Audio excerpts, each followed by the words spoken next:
Vamos a grabar la clase y el día de hoy vamos a ver elementos relativos a la memoria. Recuerden que todos estos documentos y el PPT básicamente ya está en el aula hace rato, porque es la misma presentación de funciones ejecutivas que está todo ahí.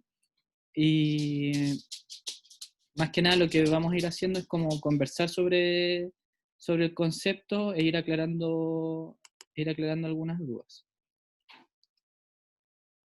Para que vayamos finalmente ya poder interrelacionar todos los conceptos de los que le dan el nombre a la asignatura, que es funciones ejecutivas, atención y memoria.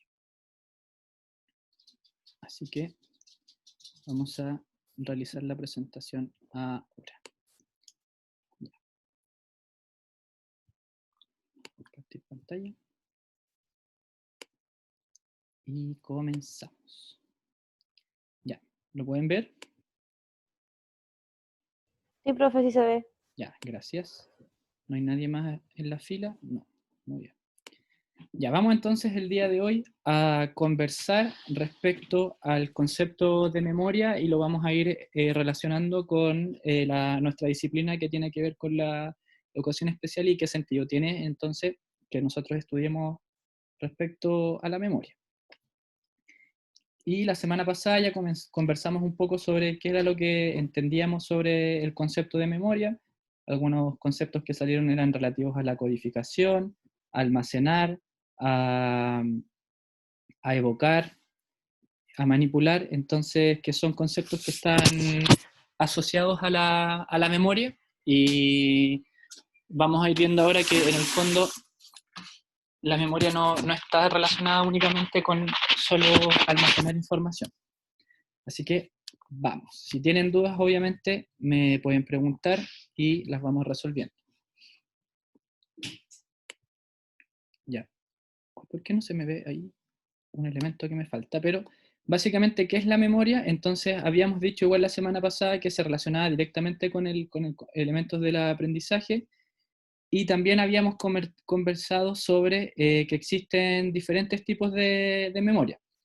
La memoria, al igual que los procesos atencionales, están estrechamente relacionados entre sí, y también tiene que ver explícitamente con nuestras vías perceptivas, es decir, con nuestros sentidos. Nosotros captamos los estímulos, captamos la información, y eso se transforma posteriormente en recuerdos, se almacena, y por lo tanto se almacena por medio de nuestras vías sensoriales, y dependiendo del tipo de relaciones que nosotros vayamos haciendo, esos recuerdos también se pueden ir interrelacionando con otros.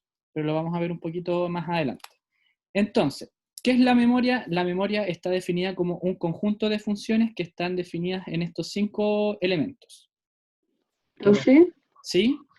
profe, disculpe, es que tengo una compañera que está intentando entrar Ah, ya. a Sí, la reunión. aquí me apareció. Ya. Disculpe. Sí, no se preocupe, que no me aparece a mí, Gracias. como cuando comparto pantalla, no me aparece la notificación. Así que si saben de alguien más después, vayan avisándome, ¿no? ¿Ya? Ya, gracias. De nada. Ya, entonces tenemos acá estos cinco elementos que tienen relación con un conjunto de funciones que están asociadas a la memoria. El primero tiene que ver con registrar, el segundo elaborar, el almacenar, recuperar y manipular la información. Con registrar se refiere a nuestra capacidad de nuestras vías perceptivas, que son capaces de, en el fondo, diferenciar un estímulo del otro, y por lo tanto nosotros cuando percibimos un estímulo se registra, es decir, somos capaces de percibirlo. A eso se refiere en el fondo con que se registra esa información. Es como la parte que tiene relación con nuestra función más básica, en el fondo, de percibir los estímulos. Entonces, nosotros percibimos el estímulo y nuestro organismo lo va a registrar como una vía de información que está entrando a nuestro sistema. Y ese registro puede ser, en el fondo, se refiere específicamente a un registro de un tiempo limitado. En el fondo, escuchar algo, sentir algo, oler algo, ver algo o degustar algo. Después, en la parte de la elaboración, en este caso, tiene relación con que en el fondo nosotros vamos a categorizar esos estímulos. Está estrechamente relacionada con el registrar, que tiene que ver en el fondo que nosotros percibimos el estímulo y lo elaboramos en función de establecer semejanza y diferencias con el tipo de estímulo que es, en el fondo. Lo percibo y digo, bueno, este estímulo, ¿qué tipo de estímulo es? Aquí está entrando alguien más. Es un estímulo auditivo, un estímulo perceptivo, es una combinación de estímulos, ¿qué es lo que es? Entonces, en el fondo, esa parte de la elaboración es diferenciar el tipo y categorizar el tipo de estímulo que nosotros estamos percibiendo. Luego de eso, la función que tiene que ver con almacenar está estrechamente relacionado con lo que nosotros conocemos como la memoria de largo plazo. En el fondo, luego de categorizar esos conceptos o esos estímulos, al categorizarse y diferenciarse uno de otro, se almacenan en nuestro cerebro dependiendo del tipo de estímulo que corresponde, y para cada estímulo que tiene su zona para interpretarse, y por lo tanto eso se va almacenando en las zonas de nuestro cerebro que están asociadas a la interpretación de esos estímulos. Nosotros como organismo, nuestro cerebro en el fondo lo que hace no es que almacene cada uno de esos elementos de manera parcelada o diferenciada una de otra, sino que nuestro cerebro en realidad lo que hace es siempre almacenar la información por medio de redes. En el fondo siempre este almacenamiento de la información está asociado a otros estímulos o a otros recuerdos. Por lo tanto, siempre que nosotros intentemos recordar algo, salvo que ese estímulo haya sido específicamente presentado por medio de una sola vía, siempre están asociados a otros recuerdos, a otras sensaciones y a otros estímulos. Una de las características como de la mayoría de los mamíferos, hay uno de nuestros sentidos que es uno de los más primitivos, que tiene que ver con el olfato. Y no sé si a ustedes les ha pasado, pero generalmente cuando estamos en presencia de algún olor, nos suele ese olor evocar inmediatamente algún otro recuerdo asociado a ese olor. No sé si les ha pasado. Por ejemplo, piensen en el olor de algún perfume que les guste mucho y vean si es que se le viene a la mente alguna situación o algún familiar, por ejemplo, o el perfume que ocupan sus papás o su hermano o su pareja, por ejemplo. Un olor que esté asociado también, por ejemplo, a algún recuerdo grato. Por ejemplo, si piensan en papas fritas, por ejemplo, piensan solamente en las papas fritas o lo asocian también, por ejemplo, a una fiesta o a una celebración con alguien o a una situación agradable, por ejemplo. No sé si les ha pasado eso.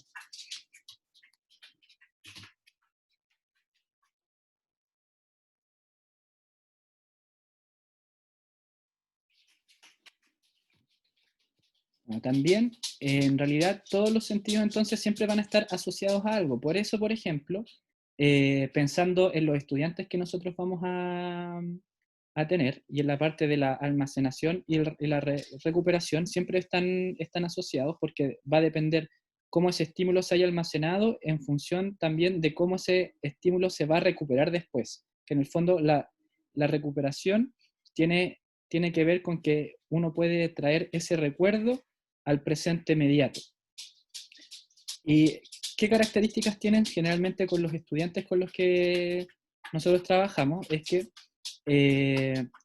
hay ciertas sensaciones o ciertas experiencias que van a estar asociadas a ciertos componentes emocionales que a nosotros nos van a permitir en el fondo determinar cómo ese recuerdo o cómo ese estímulo fue almacenado.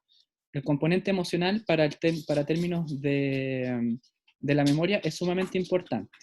Entonces, por ejemplo, a ver, denme un segundo que mis perros están vueltos locos acá y ya me tienen un poco aburrido. Denme un segundo. Vamos a pausar esto.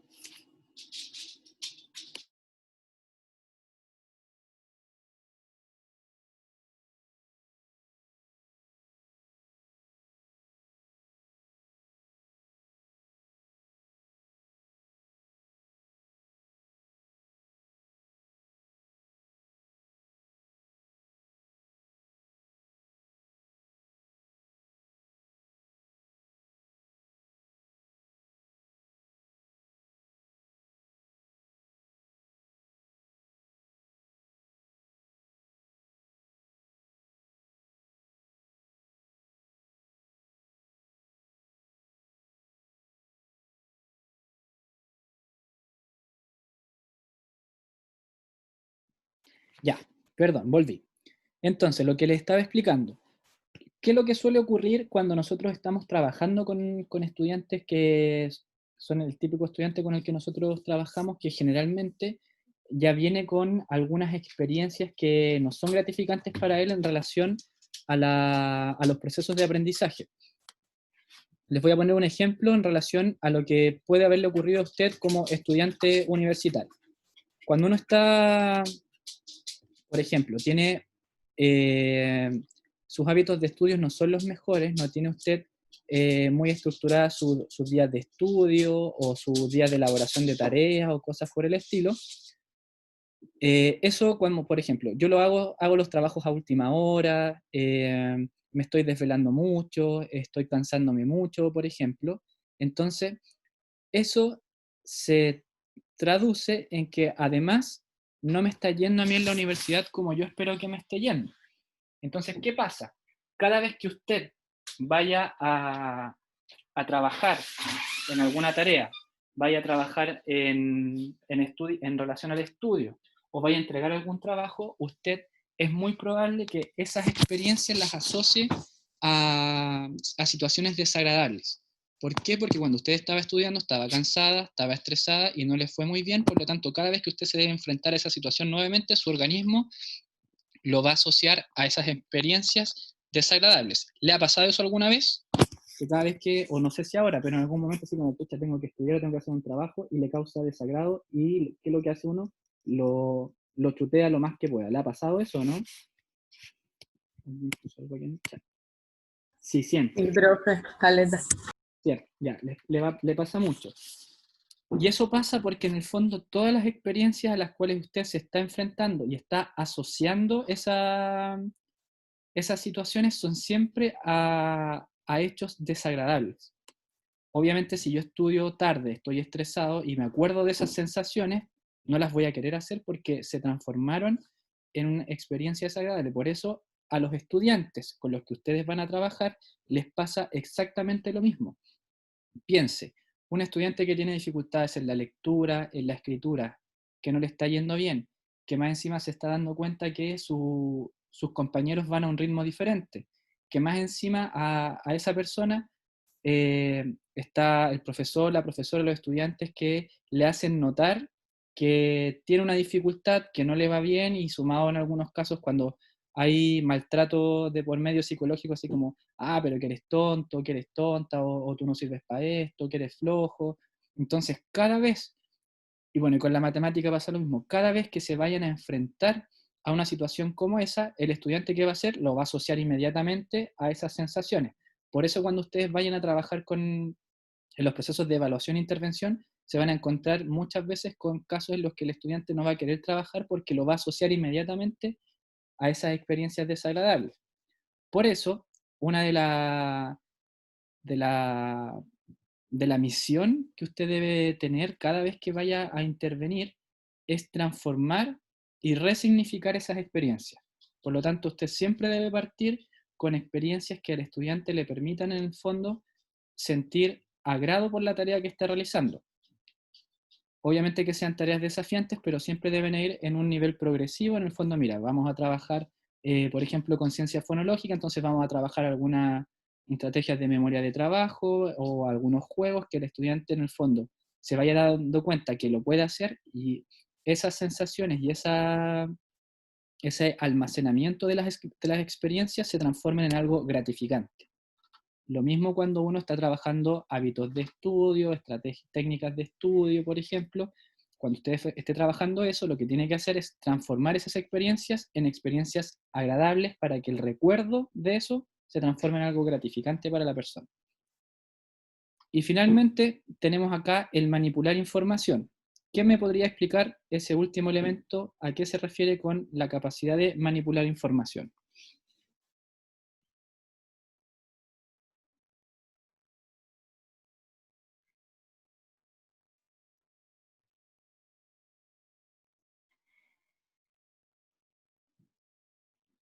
¿A quién se le ocurre? A saber cómo usarla en el momento y en la situación adecuada. Póngame un ejemplo. Por ejemplo, a ver. Em,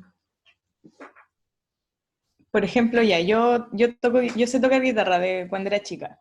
¿Ya? Y yo, por ejemplo, ahora me estoy haciendo consciente como de todas las notas que me sé, por ejemplo, la guitarra, de todos los acordes. ¿Ya? Y si quiero tocar una canción, como que aunque yo me sepa todos los acordes, hay algunos que no voy a usar. Entonces, como saber cuáles tengo que usar y en qué momento los tengo que usar para tocar una canción determinada.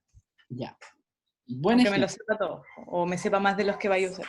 Ya, buen ejemplo. ¿Alguien podría ahora dar un ejemplo parecido a eso, pero relacionado ahora con el ámbito educativo, ámbito escolar? Donde yo puedo en el fondo decir, está manipulando la información al momento en relación a la memoria.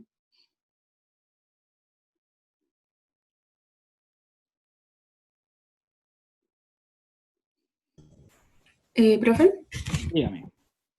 yo creo que un buen ejemplo de manipular la información y demostrar que sabe manipular información es si logra explicarle a otra persona y enseñarle a otra persona esa misma información. Ejemplo. Pongo un ejemplo.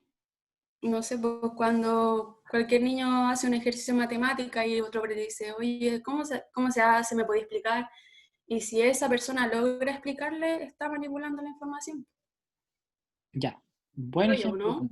Sí, buen ejemplo también. En el fondo, como estábamos conversando delante, antiguamente el concepto de memoria estaba solamente asociado a como que yo era solo capaz de almacenar mucha información y esa información era capaz de reproducirla solamente. En el fondo decir, me sé A, entonces te digo A, me sé B, entonces te digo B. Pero cuando yo estoy hablando de manipular la información, tiene que ver con lo que ustedes bien explicaron, que en el fondo esa información pasa a ser información funcional, porque cumple un objetivo en determinados momentos y en determinados contextos, y además esa información soy capaz de generalizarla a diferentes contextos. Soy capaz de manipularla, en el fondo la puedo retener, ya sea por mucho tiempo, por poco tiempo, y puedo hacer algo con esa información que estoy recuperando. No es como, por ejemplo, que yo le diga ahora, en este momento, a ustedes, ¿sabían ustedes que el monte más alto es el Everest, cierto? Lo conocen. Pero, si yo les digo, el segundo monte más alto del mundo es el K2, no tiene ninguna funcionalidad, por ejemplo, para la clase que estamos haciendo ni para el objetivo. En el fondo esa información solo está siendo recuperada, pero no me permite a mí manipularla porque no tiene un sentido ni está siendo funcional. Entonces ustedes también se van a encontrar, cuando estén trabajando con algunos estudiantes, generalmente estudiantes con rango intelectual limítrofe, o se van a o sea, funcionamiento intelectual limítrofe, se van a encontrar también algunos estudiantes en el espectro del autismo que generalmente tienen una capacidad de memoria sobre ciertos elementos muy, muy acabada, pero esa información no la pueden manipular porque en el fondo no es funcional. De repente uno está conversando con alguien y te dicen algún hecho histórico, algún dato curioso o alguna información que la tienen sumamente aprendida, pero esa información no la pueden manipular porque en el fondo no da ningún sentido en su contexto o en función de los objetivos en los que se están trabajando. Entonces, oye, pesado. Como ustedes muy bien explicaron, esa información es funcional, me sirve en determinados momentos. Sigamos. ¿Alguna duda hasta el momento?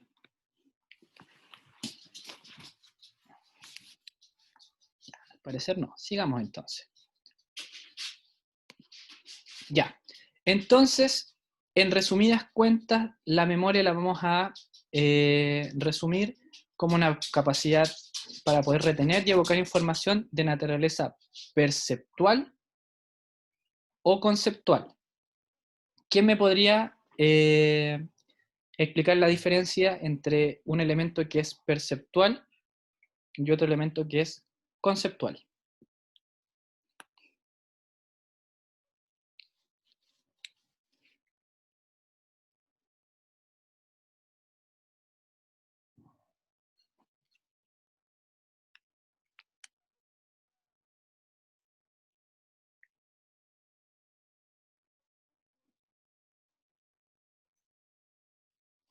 ¿Alguien que se le ocurra?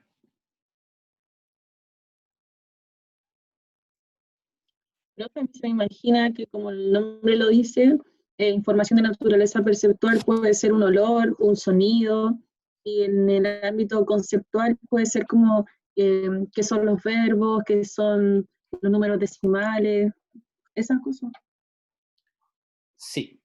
En el fondo, lo perceptivo tiene que ver solamente con elementos aislados que tienen relación con nuestros sentidos, y en la parte conceptual tiene que ver con elementos que son más abstractos o incluso experiencias, algún procedimiento, alguna habilidad que uno pueda nombrar, por ejemplo, que no tienen que ver específicamente con percibir la información. Por ejemplo, yo le digo, dígame la letra A, y usted dice A, ya. Eso es perceptual. Usted está repitiendo un elemento, pero yo le digo, defíname lo que es la letra A. Entonces, cuando usted me hace esa definición, en el fondo está reteniendo la información cuando la aprendió y la está evocando ahí en ese momento. Ya. Entonces, nuestra memoria, como les estaba explicando recién, está compuesta por distintos elementos, entonces se configura también por pensamientos. En el fondo, uno también puede generar recuerdos a través de elementos que uno va pensando, elaborando, y puede generar nuevos aprendizajes de manera autónoma, aprendiendo, pensando cosas. Se me ocurrió una idea, relacioné cierta idea y generé una idea nueva, y eso también se puede transformar en un elemento que queda almacenado en nuestra memoria. Impresiones, eso está relacionado, por ejemplo, a los componentes emocionales que yo les estaba explicando delante. Yo puedo tener experiencias emocionales intensas para elementos agradables como desagradables, que van a quedar también almacenados en nuestra memoria, y eso se va a asociar en el fondo a cuál era la acción que yo estaba haciendo en ese momento. Yo les voy a poner un ejemplo que tiene que ver con el aprendizaje, y tiene que ver con elementos emocionales de alto impacto. Y esa experiencia se relaciona también con la experiencia que uno ha vivido. Por ejemplo, esto me pasó a mí cuando yo era muy chico. Estaba en tercero básico y estábamos haciendo una tarea, una guía. Entonces, la profesora nos pasó la guía a cada uno de nosotros, y yo empecé a resolver la guía, y fue el primero en terminar. Revisé la guía en ese tiempo, no tenía idea de lo que eran las funciones ejecutivas, pero revisé la guía, está todo bien, y se la fui a entregar a la profesora. Entonces yo le entregué la guía a la profesora, y ve mi guía y ve que mi letra era muy fea. Es fea hasta el día de hoy. Pero me vio la guía, y lo primero que la profesora hace, toma la guía, se para y se la muestra al curso. Y dicen, curso, por favor, intenten mejorar la letra porque esta letra es inaceptable. Entonces ni se les ocurre entregarme una guía así. Y me devolvió la guía y me dijo, escríbela de nuevo. Entonces, ¿qué fue lo que pasó? Que a mí me dio mucha vergüenza porque la profesora me expuso frente al curso, y además, en ese momento, como era chico, me dio mucha rabia porque ni siquiera revisó mi tarea. y mi tarea en ese fondo, en ese entonces, estaba buena, completa, pero no me la revisó, y cuando recién la escribí así como con mucho esfuerzo, muy bien, la volví a revisar. Entonces, a mí que lo que me generó por mucho tiempo, cuando era chico, que a mí me daba vergüenza, por ejemplo, escribir en público. Entonces, por ejemplo, si había que ir a escribir en la pizarra, yo nunca lo hacía, o cuando teníamos que hacer trabajo en papelógrafo, yo decía, no, yo no quiero escribir, no quiero anotar, no quiero tomar nota, no quiero hacer ninguna cuestión. Entonces, para mí, ahora ya no, pero cuando era más chico, la escritura para mí estaba asociado a una experiencia desagradable. Cada vez que yo pensaba en escribir, me daba ansiedad, entonces no escribía en público nunca. Y generalmente escribía siempre en el computador, le pedía a alguien que me escribiera. Entonces, eso fue una experiencia emocional que estaba relacionada con una impresión emocional muy fuerte.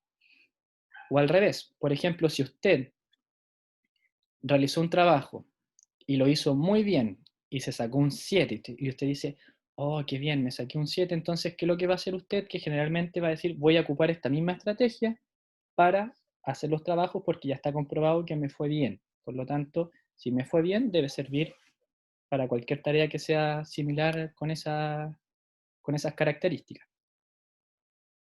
¿Se entiende o no? Como la diferencia entre cada uno de esos tres elementos.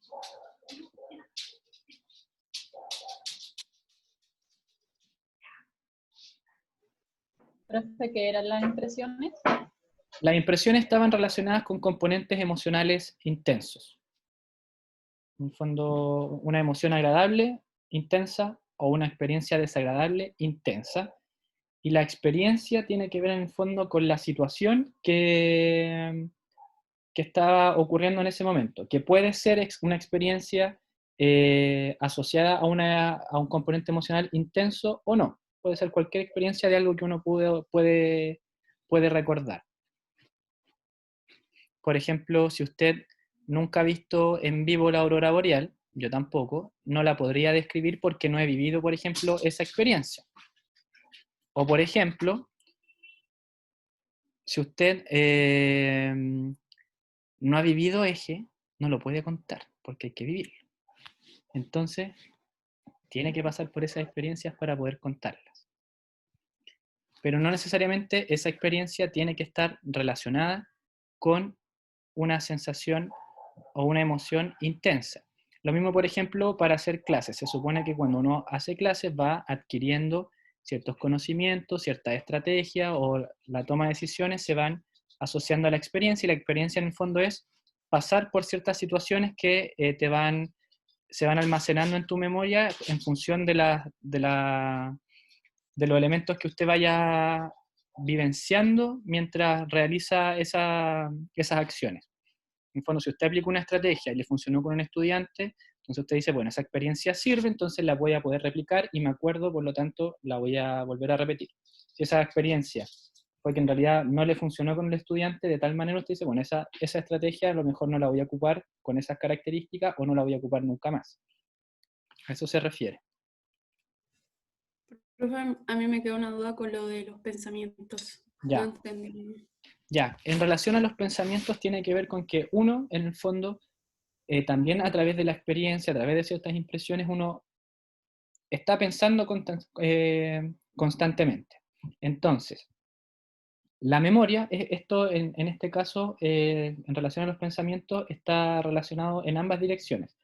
Mi memoria, a través de la experiencia, las impresiones, me permite generar pensamientos que están basados en la memoria que yo poseo frente a ciertos eventos, ciertos conceptos, ciertos elementos de cualquier índole.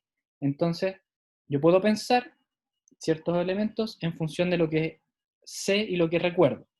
Pero además, estos mismos pensamientos que yo voy teniendo son capaces también de generar nuevas ideas que yo también las puedo incorporar a mi memoria. En un fondo, la memoria se construye a través de ciertos pensamientos que yo voy teniendo, pero estos pensamientos que yo tengo se construyen también a través de las impresiones y de las experiencias que están almacenadas en mi memoria.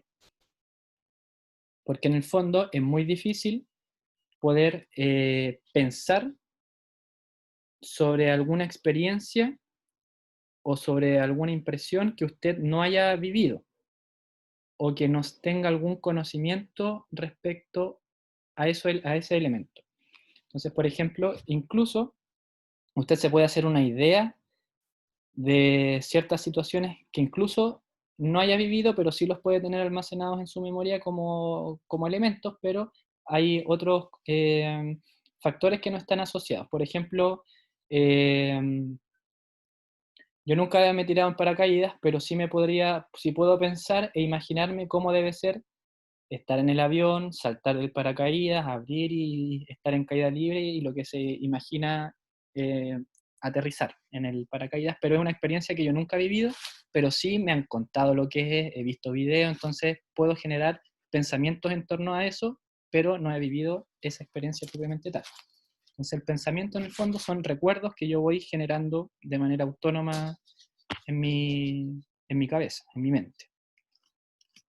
¿Queda claro, no? ¿O lo explico de nuevo? Sí, sí, me queda más claro. Ya, Gracias, profe. de nada.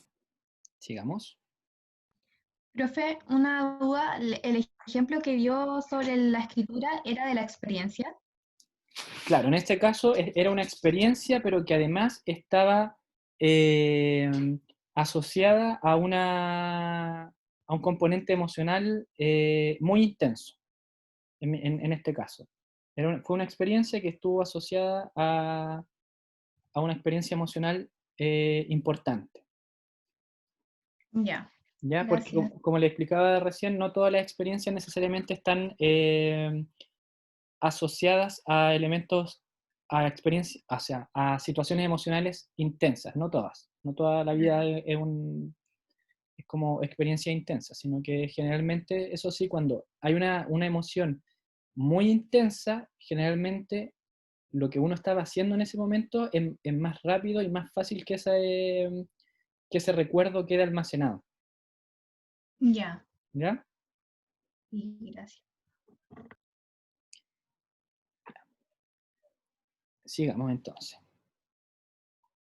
Ya, ahora vamos a hablar sobre los procesos que están asociados a la memoria, y en este caso lo que estamos presentando acá habla sobre el proceso temporal de la memoria.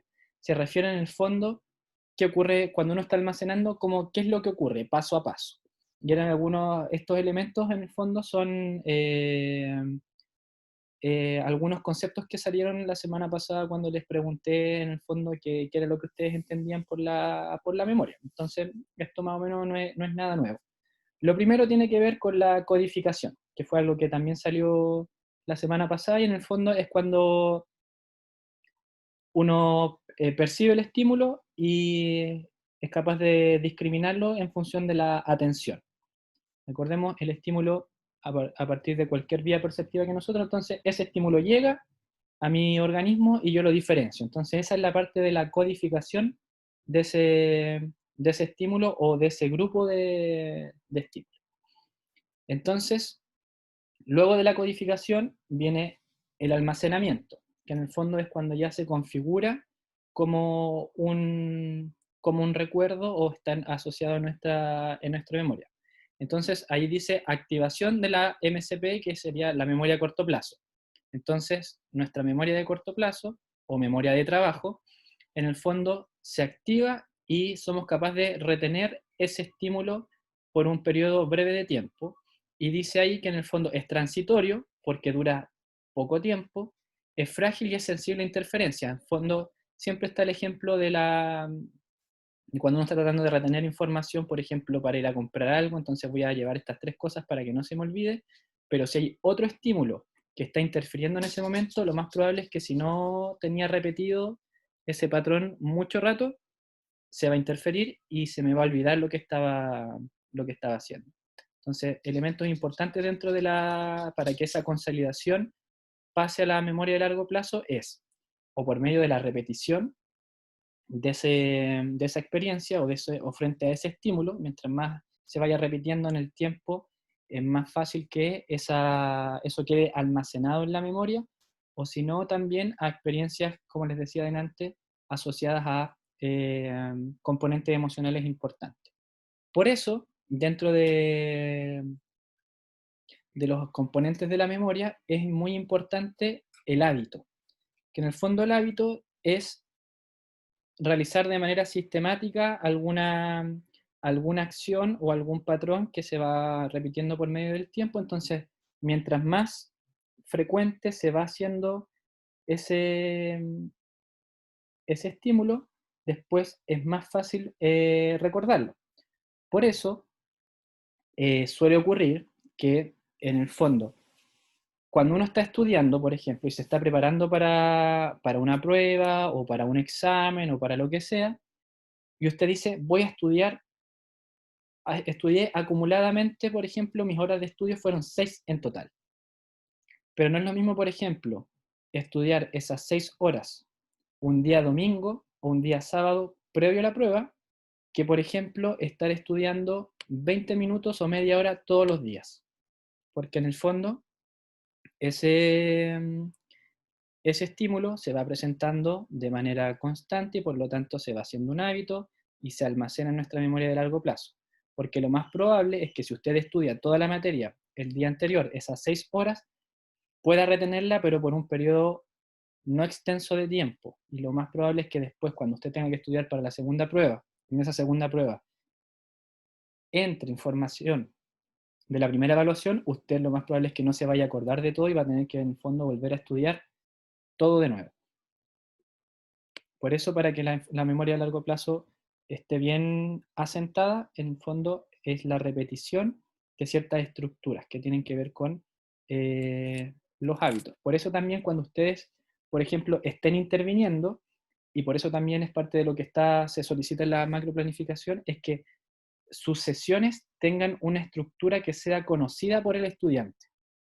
Por lo tanto, esas estructuras que van a ser conocidas les va a permitir al estudiante anticiparse y además le va a permitir almacenar esas experiencias de mejor manera porque ya van a estar asociadas a una estructura. Si no hay estructura, en el fondo es difícil categorizar y como es difícil categorizar, es difícil asociar y almacenar. ¿Ya? Y luego, en parte de la evocación, aparecen acá dos cosas. Una que en el fondo la información cuando ya está consolidada puede ser recuperada por el sujeto, y acá dice que es controlada por el sujeto. En el fondo, esa es una de las diferencias que en el fondo tiene relación con las teorías antiguas que eran, por ejemplo, el conductismo, que en el fondo yo te enseñaba algo y frente a un estímulo la persona repetía o reaccionaba en frente a ese estímulo, que en el fondo estaba condicionada a esa respuesta y por lo tanto no estaba controlada por el sujeto, sino que estaba controlada por el otro participante en función de cierto estímulo. La gracia de una evocación adecuada y funcional es que es el sujeto quien controla la información que va a evocar. Entonces ahí también nosotros podemos determinar si si ese se podría consolidar como un buen aprendizaje, que en el fondo es el sujeto quien determina en qué momentos debe utilizar esa información según el contexto, según las demandas de la tarea, según los gustos personales, según la función que quiere cumplir con la evocación de esa información. No es solamente evocar por evocar, sino que el sujeto dice, ahora necesito esta información o evocar esto y lo otro que podría servir no lo tengo que evocar en este momento. Esa es la gran diferencia que hay. Ya, llevamos 45 minutos. Una pausa. Vamos a hacer una pausa de 10 minutos. Así que vamos a pausar acá. Son las 3:15 minutos. A las 3:25 estamos de vuelta acá, ¿ya? Para que movamos el cuerpo un rato, que estamos muy tensos. ¿Ya? Vamos y volvemos. Nos vemos.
Ya, hemos vuelto. Vamos a continuar con la clase ahora. Bueno, lo que acabamos de ver entonces tenía relación con el proceso temporal de la memoria, como le habíamos explicado, sobre la codificación, almacenamiento y evocación. Antes de continuar, ¿alguien tiene alguna duda respecto a esto que acabamos de conversar?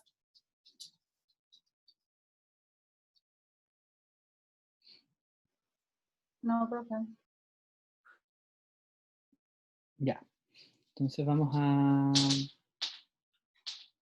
seguir.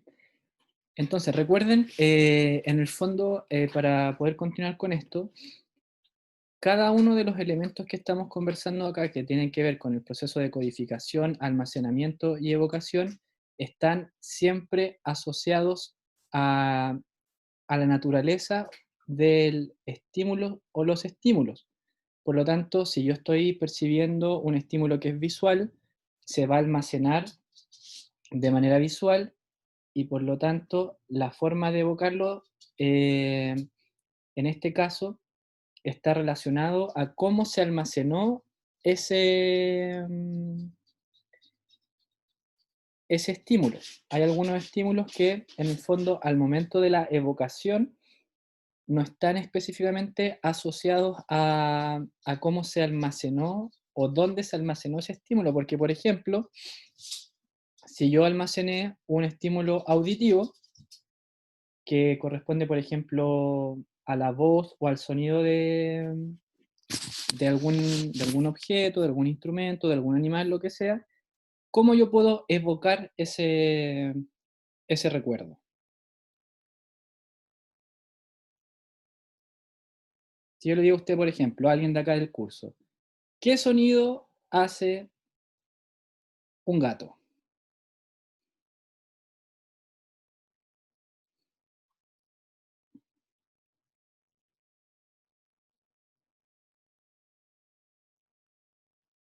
¿Usted cómo lo haría? No le estoy pidiendo que me haga el sonido del gato, sino cómo haría el sonido del gato. Si alguien lo quiere hacer, lo puede hacer, pero ¿cómo usted me respondería esa pregunta? O un estudiante. Miau. Ya, miau, sí, haciendo miau o miau, como sea. Ya, usted me lo puede evocar de esa forma. Si yo le pregunto a usted, ¿cómo se llama el sonido que hace el gato? Ya pensando en la parte conceptual. Maullido. Ya, un maullido, ¿cierto? Ya, si yo le pregunto a usted, eh, ¿puede usted aplaudir? ¿O me puede a mí mostrar lo que es un aplauso? Sí puedo, Ya. sí podría. ¿Cómo habría que hacerlo? O sea, si se lo quisiera mostrar, así como enseñarle cómo, lo que es, ¿Ya? tendría que poner mi cámara pues, y que me vean aplaudiendo. Ya, pero reproduzca el sonido de un aplauso. ¿Se escuchó? No, se escucha un perrito. Ya, ahí voy de nuevo. Ahí sí. Ya. Sí, eso podría ser un aplauso, pero según yo el aplauso tiene más de uno. De ahí en adelante. No sé si eso... Ya, pero da igual. Ah, La definición ni que uno idea. tenga de aplauso. Ya, pero independiente de eso, usted en el fondo es capaz de reproducir ese sonido y en el fondo yo soy capaz de entender y almacenar eso, ¿cierto? Pero la cosa se complica un poco cuando yo le digo a usted, evoque el olor de la tierra mojada.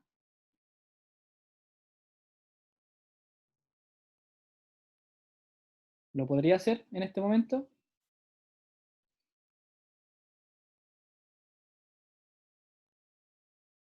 ¿Hay alguien que sería capaz de evocar por medio de esta vía que estamos conversando el olor que tiene la tierra mojada? No. No. ¿Hay alguien que me podría evocar, por ejemplo, y que yo lo perciba eh, cómo es un atardecer?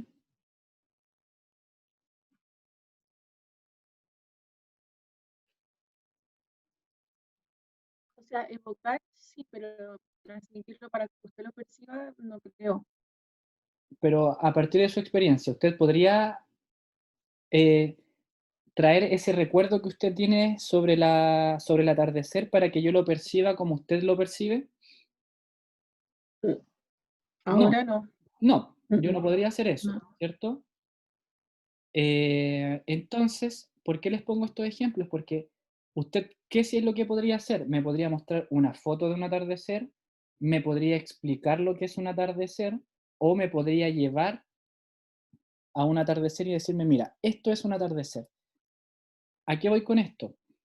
Hay ciertos recuerdos que nosotros podemos almacenar según la vía perceptiva que nosotros tengamos, o por la cual se almacenó, pero la forma de expresar ese mismo recuerdo no necesariamente va a ser por medio de la misma vía por la cual yo lo aprendí.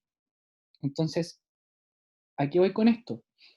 La experiencia que usted, en el fondo, como mediadora, debe realizar para que la persona que aprende sea capaz de aprender, valga la redundancia, aprender eso que usted quiere enseñar, tiene que estar, en el fondo, bien seleccionado y bien delimitado la experiencia y los estímulos que usted le presenta. Porque yo sí te puedo decir, por ejemplo, esto es un aplauso, y hago así y reproduzco ese aprendizaje que tengo, porque hay ciertos componentes míos como un ser biológico que me permiten reproducirlo, pero hay otros que yo no los puedo reproducir por mi cuenta. Por lo tanto, debo seleccionar ciertos estímulos o ciertas experiencias para que la persona a la cual yo quiero que aprenda lo pueda aprender de la mejor manera. Entonces tenemos que ser bien cuidadosos en el fondo en cómo lo enseñamos y cómo también yo le voy a solicitar a esa persona que me explique o me evoque esa información. Como les estaba explicando recién, la mayoría de algunas de las experiencias que nosotros vamos a tener se pueden evocar solamente desde el sujeto hacia la otra persona por medio de la explicación o la descripción de ese fenómeno. Entonces tenemos que ser cuidadosos en el fondo cómo vamos a pedir que esas personas sean capaces de representar y de evocar esa información. Porque como les explicaba, no es lo mismo evocar un aplauso que evocar, por ejemplo, un olor, que eso no se puede hacer.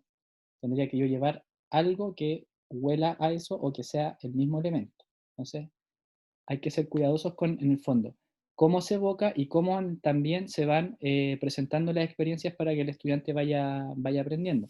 Por eso igual es importante que eh, las experiencias que usted entregue a las personas a las que les va a enseñar tienen que ser variadas. Deben ser variadas en términos de el estímulo que usted quiera presentar, porque si no, si en el fondo yo digo, mira, te voy a enseñar lo que es un triángulo. Y ocupo, por ejemplo, siempre el mismo ejemplo de un triángulo amarillo en papel. Entonces, mira, esto es un triángulo, estas son las características que tiene, esto miden sus ángulos, pensando en alguien que está recién aprendiendo el concepto. Pero si yo ocupo siempre el mismo ejemplo, esa persona va a almacenar ese aprendizaje como que el triángulo es solamente una figura amarilla. Entonces, por ejemplo, si yo le presento un triángulo que es de otro color, pensando en alguien que recién lo está aprendiendo, es probable que le cueste identificarlo como tal. Por eso cuando uno está enseñando, en el fondo, más que el objeto en sí mismo, lo que uno debe enseñar para que se almacene de la mejor manera posible son las características generalizables del objeto que usted quiere enseñar. Les voy a poner un ejemplo. ¿Quién de aquí está conectada desde su computador? Están todas conectadas del computador y gente conectada desde el teléfono.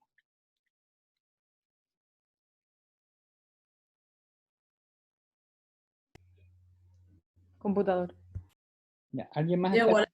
Ya. A ver, vamos a poner un ejemplo. A ver, a ver, a ver, a ver, a ver. Isa Córdoba. ¿Está ahí presente?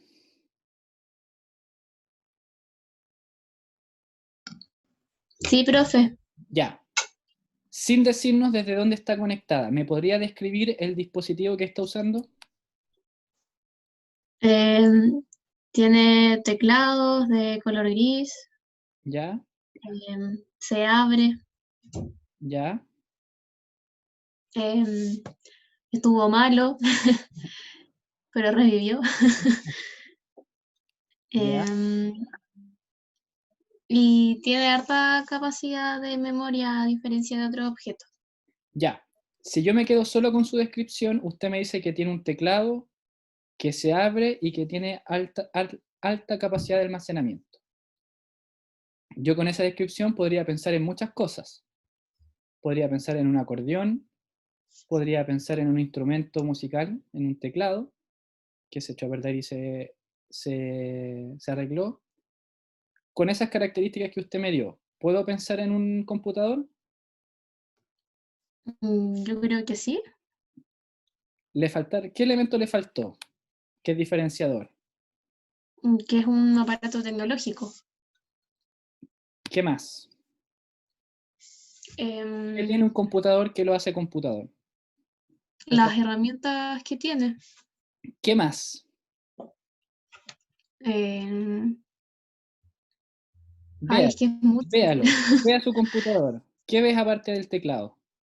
Tiene esa cosa como, ¿cómo se llama esta cosa que está aquí abajo del teclado para El poder mover el trackpad. mouse? Trackpad se llama eso. ¿Eso? Ya, eso. Ya, pero otra cosa más.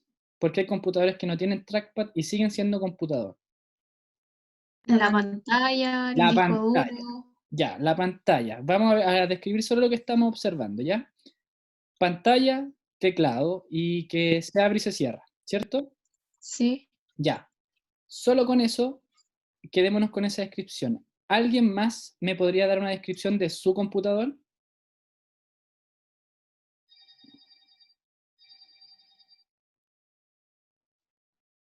Sí, profe. Ya, deme la descripción de su computador. Es rectangular, tiene ¿Ya? cámara, puedo usar esa cosa que dijo que era para como mouse, no me acuerdo el El nombre. trackpad. Tiene teclado, lo ¿Ya? puedo usar desde la pantalla, Ujú. lo puedo dar vuelta y se puede conectar a la corriente. Ya. Ahora, les voy a hacer una pregunta a usted y a Isa. ¿Ustedes tienen el mismo computador? No creo. No, el de la Camila tiene más características. El mío es más básico. Ya. Pero independiente de eso, independiente de las características como de la capacidad que tenga cada computador, aún así con la descripción que cada una hizo, nosotros nos pudimos imaginar un computador, a pesar de que no sea el mismo computador y que no todos los computadores sean iguales, pero si yo le doy las características de ese elemento, soy capaz de sintetizarlas y decir, ah, me están hablando de un computador, ¿cierto? Y usted nos dice, ah, no, la descripción que dio no es igual a mi computador, por lo tanto no es un computador. En el fondo, ¿por qué les pongo este ejemplo? Porque en el fondo cuando nosotros estamos aprendiendo algo, y yo lo que quiero hacer es explicar en el fondo el concepto, lo que yo hago es dar las características que ese concepto tiene más que hablar del objeto en sí mismo.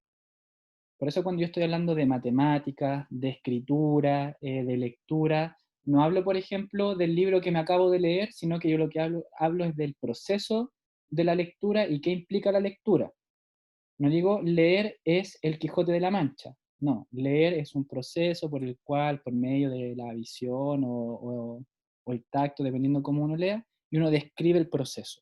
En el fondo, describe las características. Por eso, cuando uno está enseñando, lo que debe hacer es, por medio de ciertas experiencias y la repetición de esas experiencias, que el estudiante o la estudiante aprenda las características que componen a ese elemento. Y así va a ser capaz de poder explicarlo de mejor manera, de poder generalizarlo y poder identificarlo en distintas situaciones. Esa es como la gracia de lo que nosotros debemos hacer, porque si yo me tomo ahora, por ejemplo, el caso de las matemáticas, que también es muy probable que les pase a ustedes. Le enseñaron a resolver, por ejemplo, la división así, de tal forma. Ya, la división se divide así, o se suma de esta forma. Y usted dice, perfecto, así se suma. Entonces, cuando un estudiante va y le pregunta, profe, ¿por qué se divide así? Usted dice en su mente, chuta, porque así me enseñaron. No sé cómo se hace. Entonces, cuando usted se debe enfrentar, por ejemplo, a otra situación donde deba dividir o deba multiplicar, pero no está presentado el algoritmo de la misma forma, usted lo más probable es que no va a saber cómo hacerlo porque en el fondo su experiencia con esa operación fue de una sola forma y por lo tanto cuando la configuración de esa operación cambia, a pesar de que estén presentes los mismos elementos, le va a costar identificarlo. Y eso es súper común que ocurra, es muy común, sobre todo cuando nosotros estamos enseñando. Por eso el tema de las funciones ejecutivas, y fue una recomendación que yo les di a ustedes cuando pudieran hacer sus planificaciones, que la utilizaran de forma transversal, porque en el fondo eso les va a permitir que ustedes trabajen las funciones ejecutivas por medio de distintas experiencias. Por lo tanto, este estudiante va a ser capaz de poder identificar esas funciones ejecutivas en distintos contextos y las va a poder generalizar y por lo tanto almacenar de mejor manera. Por eso es súper importante lo que estamos viendo ahora. No sé si les queda alguna duda.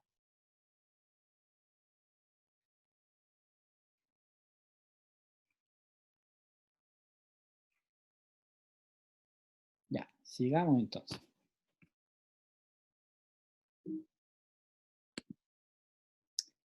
Ya.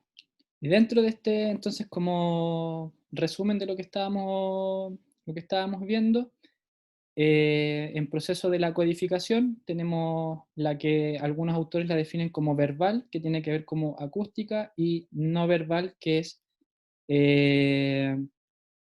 puede ser visual, o elementos que tengan que ver con la semántica, que es como el almacenamiento de ciertos significados, de ciertos procesos, de ciertas acciones que en el fondo yo puedo codificar.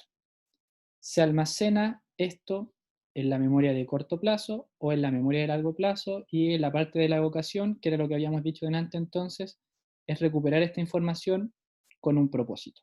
¿Ya? Es lo mismo que vimos delante. Ya, esto ya lo hemos conversado durante las clases pasadas y esta, pero ¿cuál es entonces la relación que existe entre la atención y la memoria? ¿Quién lo puede explicar?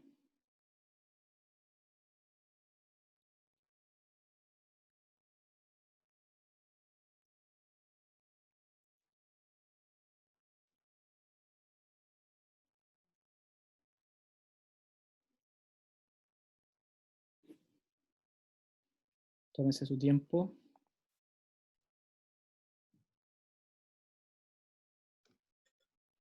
Tenía que ver como con el proceso de codificación, ¿o no? Ya. Porque como dijo hace un rato, que la codificación se percibe el estímulo y gracias a la atención se discrimina el estímulo.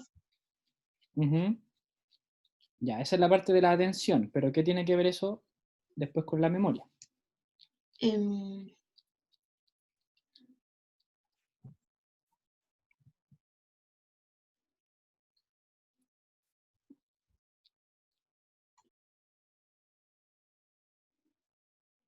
Vamos, el resto del curso también que vaya apoyando la idea.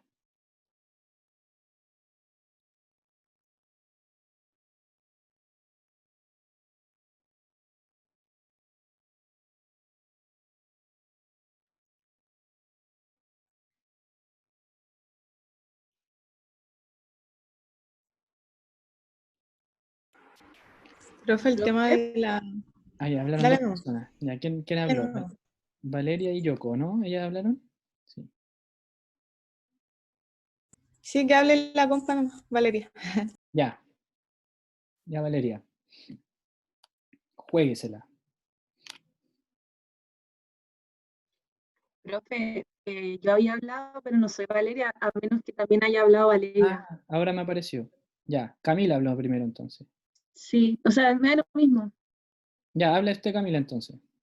Sí, tomándome la idea de mi compañera anterior, yo la relación que establezco es como que la atención permite almacenar como los estímulos correctos, más que nada. La atención igual nos va a permitir seleccionar los estímulos que estamos trabajando, que después en algún momento vamos a tener que evocar con un objetivo. Ujú. Ya, bien.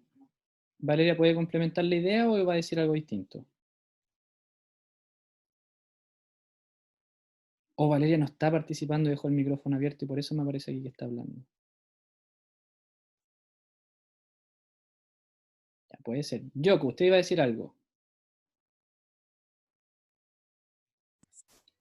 Sí, iba a decir que igual un poco tomándome lo que dijo la Isa, en realidad no estoy segura si fue la Isa o la Javi o alguien más, Eh, pero que mencionaron el tema perceptivo y creo que puede tener, que como que tienen en común el tema de la percepción como que, por ejemplo, el tema de las emociones que hablaba usted sobre que favorecen como la consolidación del recuerdo, digamos, en la memoria, ¿Ya? en el almacenamiento, eh, como que también tiene que ver con la atención, pues porque uno focaliza más la atención o tiende a estar más enfocado en algo cuando le provoca como emociones como más intensas o percepciones más intensas, o como que uno vaya a recordar más, como igual que la memoria. No sé si me expliqué bien, profe, igual me enredé. Ya, sí, igual la entendí, pero a ver, tienen que hablar con más seguridad porque se nota que saben, pero están hablando como con susto, entonces se enredan.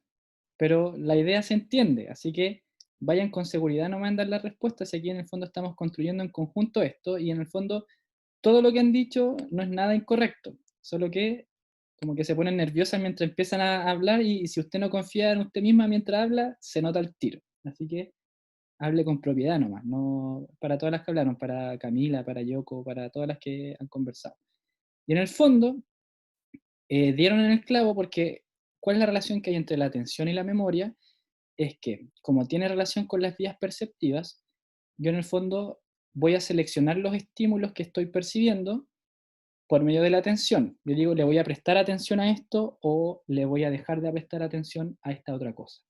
Entonces, mientras yo estoy prestando atención a esos estímulos en el fondo soy capaz de codificarlos, elaborarlos, almacenarlos, y en el fondo, cuando yo presto atención a un estímulo, lo selecciono y eso me va a permitir a mí tener conciencia de que ese estímulo está presente y según la tarea o la acción que se esté determinando y la intención con la que se presenta ese estímulo, voy a ser capaz de poder almacenarlo porque en el fondo eh, lo identifiqué y lo percibí como tal. Entonces, yo el estímulo lo veo o lo percibo, tengo conciencia de que está presente y según la presencia constante o las experiencias en relación a ese estímulo voy a ser capaz de eh, almacenarlo. Lucía pone acá, la atención permite que uno adquiera aprendizaje y el aprendizaje permite que la información se almacene en la memoria. Ya, bien también, que en el fondo era más o menos lo que yo traté de explicar ahí. Entonces, la atención me permite a mí, es fundamental para el aprendizaje porque identifico el o los estímulos. Al identificar el o los estímulos, tengo conciencia de que están, de que existen, de que están ahí presentes, de que debo estar consciente de que están en parte en esta interacción conmigo como organismo, y eso a mí en el fondo me va a permitir relacionarlos con ciertas experiencias, ciertos sentimientos que me van a permitir almacenarlos en mi memoria. Por lo tanto, la atención es lo que me dice, mira, fíjate en esto. Yo me fijo en eso y según la interacción que yo tenga con eso con lo que me estoy fijando, lo puedo almacenar, ya sea en mi memoria de corto plazo, según la tarea, o según las experiencias, en mi memoria de largo plazo. Entonces, están estrechamente relacionadas. algo a lo cual yo no le presto atención de manera consciente o inconsciente, es muy difícil que lo pueda almacenar y tener conciencia de eso, porque era lo que le explicaba la otra vez. Están ocurriendo muchas cosas ahora a nuestro alrededor, independiente de que nosotros le prestemos atención o no, pero nos estamos focalizando a los elementos a los cuales nosotros hemos decidido prestar atención y por lo tanto con la intención de poder almacenarlos.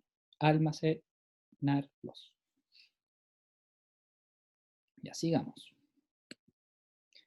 Bueno, lo mismo que habíamos explicado antes, hay memoria sensorial que está relacionada con los sentidos y algo interesante de lo que le acababa de explicar en relación a los sentidos es que este tipo de memoria sensorial se puede almacenar o se puede percibir y almacenar, ya sea cada estímulo según la vía perceptiva que tiene o la combinación de ciertas áreas sensoriales que me permiten a mí en el fondo establecer ese recuerdo, que en el fondo puedo tener una experiencia sensorial que en el fondo esté relacionada, por ejemplo, con la audición, la visión y el olfato, por ejemplo, entonces ese recuerdo se va a almacenar eh, por esas tres vías perceptivas, por ejemplo, o algo visual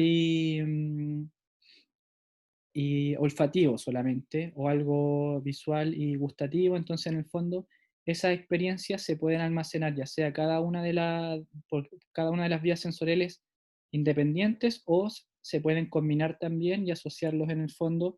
¿Qué es lo que permite esto?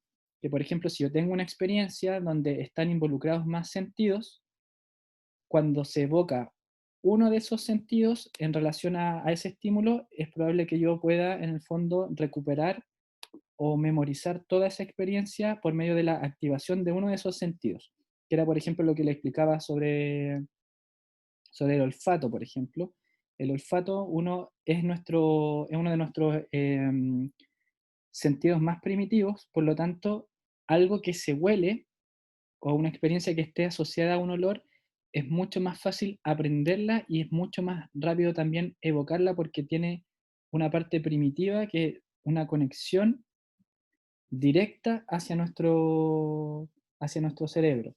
Incluso muchos mamíferos también, en términos del olfato, sus mayores recuerdos o la forma en la que establecen ciertas conexiones está relacionada a través del olfato, porque es uno de los más primitivos, porque en el fondo el olfato también nos permitía, en términos adaptativos, determinar si estábamos en la presencia de algún depredador, si estábamos en presencia de algún alimento que estuviese en descomposición o no, en presencia de algún elemento infeccioso, por ejemplo, o en descomposición. Entonces, el olfato a nosotros nos permite evocar mayor cantidad de emociones y experiencias, recordarlas y almacenarlas.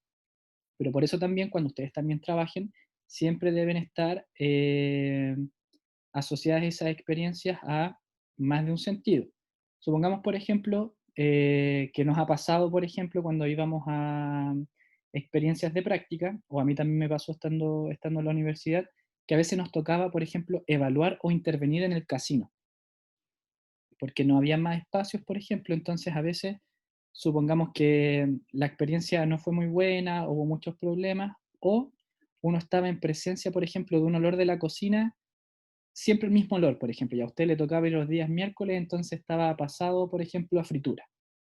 Entonces siempre estaba pasado a fritura en la práctica y usted después llegaba a su casa y estaba pasada a fritura y le cargaba estar con el pelo hediondo, la ropa y todo eso. Entonces, por ejemplo, pueden ocurrir dos cosas: que cuando usted tenga experiencia de práctica relacionadas a la intervención, se acuerde del olor a fritura, o cuando se acuerde o cuando esté en presencia del olor a fritura, se va a acordar, por ejemplo, a esa sensación de haber estado haciendo la práctica. Entonces van a estar interrelacionadas esa experiencia, entonces ustedes cuando esté trabajando también debe ver en el fondo cómo los sentidos están siendo interferidos ahí. Lo mismo con la contaminación acústica, contaminación visual, cualquier elemento importante debe estar en consideración. Ya. Acá tenemos los tipos de memoria según cómo dura esta memoria en el tiempo. Esto es en función del tiempo, y lo bueno de esto es que son conceptos que ya hemos conversado y que en el fondo hemos ido viendo a través de, no solo de esta asignatura, sino que en asignaturas anteriores también la han visto. Así que en esta parte de acá de la memoria, por ejemplo, aparece aquí memoria de corto plazo y aparece inmediata, de trabajo, operativa. Están puestos estos tres conceptos porque son sinónimos. Usted los puede encontrar, la memoria de corto plazo, como memoria inmediata, como memoria de trabajo o como memoria operativa, pero es el mismo concepto, con nombres diferentes, pero en el fondo hace referencia a que la memoria de corto plazo es una memoria con una capacidad de almacenamiento limitada, o sea, algunas teorías de 5 más menos 2 elementos y otras teorías de 3 más menos 2 elementos. Sirve para, en el fondo, estar activo en el presente, en el fondo poder realizar tareas que impliquen el recuerdo inmediato de cierta información, y si después esa información no se requiere utilizar nuevamente, se olvida. Por ejemplo, ¿se acuerdan que yo en una clase les di 5 nombres cuando estábamos hablando de memoria de trabajo la primera vez?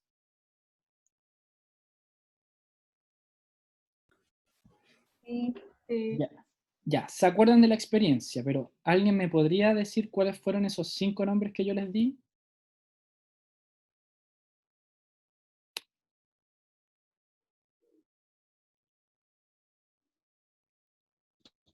Yo me acuerdo de uno, pero porque ese nombre se parece a alguien que conozco. Ya, ¿de quién? Perla, ¿A quién?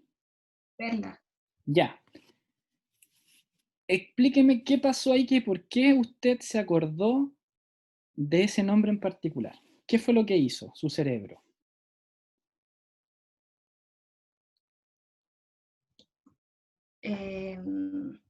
O sea, es que como es una persona que yo conozco y además que no es un nombre tan común, entonces yo ¿Ya? creo que fue algo significativo, lo recuerdo, no sé.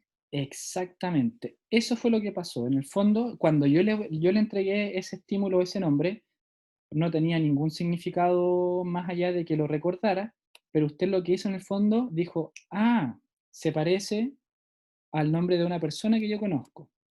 Entonces, por lo tanto, ese recuerdo, como usted lo asoció a algo que ya sabía y que ya conocía, fue mucho más fácil que lo recordara, y que, imagínense, han pasado 2 meses y medio desde que yo le di ese nombre y hasta el día de hoy lo recuerda.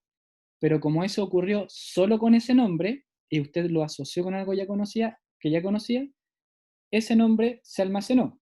Pero los otros, como no tenían ninguna funcionalidad y tampoco usted los pudo anclar con algo que ya conocía, se perdieron porque no eran funcionales. Claro. ¿Alguien más podría decir algún otro nombre? ¿O los 5 nombres? ¿Y aprueba la asignatura inmediatamente? No, mentira. ¿Pero alguien más se acuerda de otro nombre?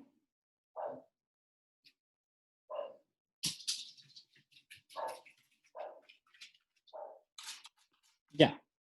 No se acuerda, y está bien que no se acuerde porque solamente esa información estaba pensada y su cerebro así lo interpretó para que fuese utilizada solamente por la memoria de corto plazo. Yo sí le puedo decir esos nombres, que eran Lorena, Pamela, Francisco, Fabián y Perla, porque son mi familia. Son mis hermanos y mi papá y mi mamá. Por lo tanto, para mí es súper fácil recordarlos porque están asociados a gente que conozco y que ha vivido conmigo toda la vida. Lo mismo que le pasó a Javiera. No se acordó de los otros 4 nombres, pero se acordó de uno porque estaba relacionado con algo que ya conocía. Entonces, por eso también es importante, cuando usted cree, presente y estructura experiencias de aprendizaje hacia los estudiantes, considerar sus gustos, considerar sus experiencias previas y considerar la información que el estudiante conoce y que usted de manera intencionada trate de anclar esos conocimientos nuevos que usted está presentando a información que el estudiante ya conoce, porque así, en el fondo, lo que hace es que esa información, uno lo que hace es crear redes. Esa información se crea una red con elementos que ya conoce y por lo tanto almacenarlo es mucho más fácil. Así que eso es lo que ocurre. Y en términos de la memoria de largo plazo, está la memoria episódica, la memoria semántica y la memoria procedimental, que tienen diferencias, en este caso, diferencias entre sí. Lo que aparece en el primer recuadro, inmediata de trabajo operativa, es el mismo concepto. Las que están en la memoria de largo plazo son elementos diferentes, ya no los vaya a confundir. A ver, los tengo anotados acá, o para no repetir lo mismo, ya. Aquí está, lo mismo que les dije recién. Y acá tenemos los elementos que acabamos de explicar. ¿Ya? Así que vamos a hacer una... Ya son las 4 ya. En el fondo, para no alargarnos tanto el día de hoy. Les voy a dejar como tarea para la próxima semana, para que lo retomemos desde aquí, es que usted, igual aparece más adelante definido, pero que investigue usted sobre esto. ¿Qué significa que sea declarativa o explícita? ¿Qué significa que no sea declarativa o implícita? ¿Y qué significa cada uno de estos elementos que están acá? Para que usted lo investigue por su cuenta, lo revise, igual ya hay información en el aula al respecto de todo eso, y si no también lo puede investigar, pero lo vaya analizando y vaya relacionándolo inmediatamente siempre con las funciones ejecutivas y qué relación tiene esto que estamos viendo acá con los componentes del aprendizaje escolar y el aprendizaje académico. Siempre tratemos de ir haciendo esa relación de manera inmediata, porque en el fondo saber esto por saberlo no es funcional, porque en el fondo no le va a permitir a usted manipular esa información, sino que la gracia de esto es que lo podamos ir relacionando inmediatamente con nuestro futuro quehacer, ¿ya? Así que vamos a dejar la clase hasta acá, y parece que había gente que tenía dudas con respecto al trabajo, pero eso es materia no de esta clase, o sea, no es la materia de esta sesión del día de hoy, así que